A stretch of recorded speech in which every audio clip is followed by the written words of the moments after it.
fotografías o los datos que posibiliten identificar al niño o adolescente víctima o supuesto autor de hechos punibles. Los que infrinjan esta prohibición serán sancionados según las prevenciones de la ley penal, que no existe tal. Nosotros sabemos perfectamente que el nombre del padrastro, por ejemplo, de esta niña, sabemos las fotografías de él que se publicó en todos los medios, pero hay un abordaje especial en este caso. Está justamente prófugo, entonces la intervención de la ciudadanía para que verdaderamente se cumpla la ley está en el medio de todo esto. Pero hay muchos que utilizan el morbo por el simple hecho del rating y inclusive no mostrando la cara, mostrando la espalda, diciendo el nombre del barrio, que por deducción lógica o de tal escuela, el nombre completo, y ya entonces la persona cercana o de esa comunidad ya sabe de quién se trata. De hecho que eso es muy importante lo que decís. Se sabe porque se muestra, porque es el barrio, el vecindario, la escuela, la familia, el padrastro o la mamá inclusive. No hay una protección a estas personas y estamos hablando de estigmatizar de por vida a una pequeña ser humano que nadie va a querer esto, pero que ya está estigmatizada de por vida, doctor. Claro. Yo lo que quería decir al respecto de lo que dijiste anteriormente, que una cuestión es cuando una persona tiene un trastorno mental. Y cuando una persona tiene un trastorno mental que le hace que no comprenda la antijuridicidad del hecho, como dice el artículo 23 del Código Penal, o cuando es incapaz de determinarse debido a esa enfermedad mental, es irreprochable. Pero la mayoría de los abusadores no tienen una enfermedad mental grave. Inclusive algunos dirían que no son enfermos mentales. Hay una asociación mundial que trata abusadores y otro tipo de delincuentes sexuales que plantea así que son enfermos mentales y no hay que castigarles si no se los trata. Son instituciones muy especiales y muy particulares que tienen su manera de observar. Pero en la mayoría de los casos no vemos que haya un trastorno mental grave, sino que son personas como en este caso, por ejemplo, aunque yo no me quiero referir tanto a un caso porque no comprendo no sé los entretelones, sin embargo esta persona huyó. Si una persona cualquiera huye, quiere decir que sabe que es antijurídico. Pero otra cosa es una persona, por ejemplo, como yo atendí, que intenta atrapar a una nena a la salida de la escuela. Del montón, le sigue y agarra una. Por supuesto, estaba lleno de gente y los padres que estaban ahí le murieron a palos. Y ese era un enfermo mental delirante, con ideas delirantes, con alucinaciones, que de pronto tuvo una voz que le ordenó agarrar a esa niña y cosas por el estilo. Entonces es muy distinto. Por eso es que yo digo, hay que evaluar bien cada caso.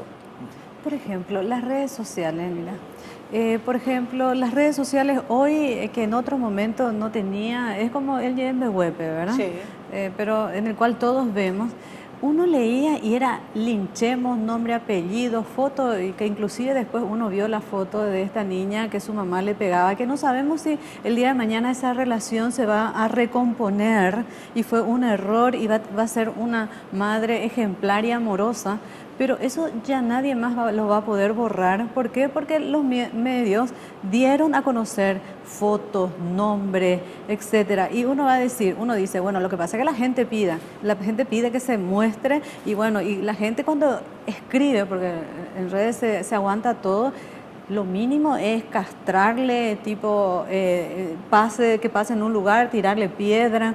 Es como tomar la justicia por las manos.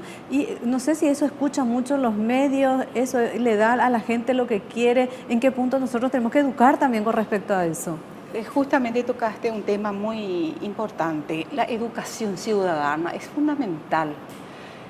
Existe derecho a la libertad de prensa y de expresión. Las redes sociales son un medio de expresión fundamental para todos. Pero quienes lo ejercen con más mediano o más educación, la ciudadanía.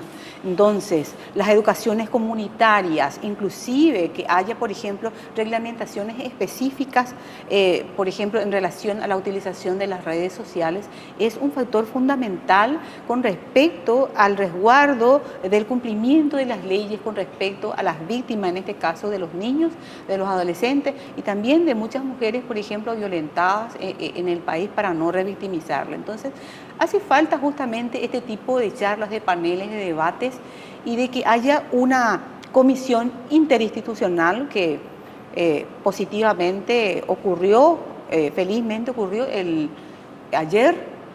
Se reunieron los del Ministerio de Salud, de Educación, también de las Naciones Unidas y mencionaron un caso alarmante. Más de 670 casos de niñas embarazadas el año pasado, de entre 10 a 14 años.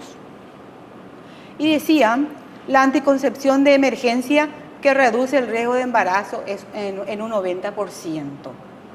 Pero ¿cómo va a reducir un embarazo, va a tomar un anticonceptivo una niña de 10 años que ni siquiera sabe qué está pasando con su cuerpo aún? La educación sexual es muy incipiente en nuestro país, es un tema tabú que se aborda de una forma no adecuada en la familia y en las diferentes instituciones educativas inclusive. Recordarán ustedes que el famoso tercer grado, página 54 del tercer grado, el libro del tercer grado, cómo describía, por ejemplo, todos los órganos sexuales femeninos y masculinos y toda la polémica que desató aquello, por ejemplo.